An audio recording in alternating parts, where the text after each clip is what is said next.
Are your Kroll Artifact apps crashing due to the KAPE Updater Module DLL? I'm Sophie Chen, a Senior Windows Support Engineer, and I'm going to diagnose that error and fix it now. To start our guide for KAPE Updater Module, you can follow the manual steps or use the suggested tool for workstation health.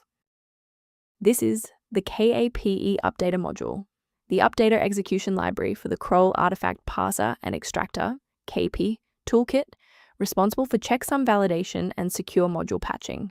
It ensures forensic components update safely. If missing, update routines may fail and the toolkit may report module load errors. Now that the background is clear, let's walk through the actual installation steps. If you see a KAPE Updater Module DLL alert, it usually indicates a corruption within the Kroll Artifact subfolder of your program, so you should reinstall the affected software to clear the conflict and restore the file. If a standard reinstallation doesn't restore the library, we need to verify if the system environment is properly recognizing the new components. A full system restart clears the temporary memory cache and allows Windows to attempt a fresh initialization of all required libraries, including KAPE Updater Module. Before you reboot, make sure to bookmark this video or click the like button so you can easily find your way back to the next step once your PC is back up and running. Following the restart, if the diagnostic status remains unchanged, please execute the commands in Step 3. If you need to pause the video to review the syntax, please do. If the restart didn't fix the performance alerts, we need to rebuild the diagnostic counter registry. First, open Command Prompt as admin. Second, you're going to type lodctr//r, then hit Enter. Why are we doing this?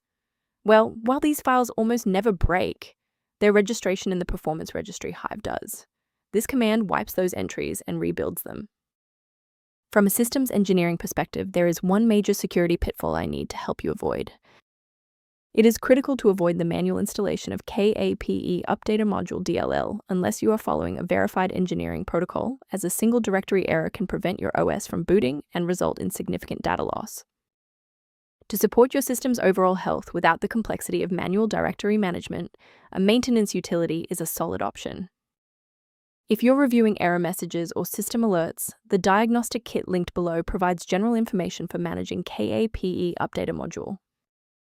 I hope this walkthrough provided the clarity you needed to fix KAPE Updater Module. Please like the video to support the channel and subscribe for more system-level tutorials.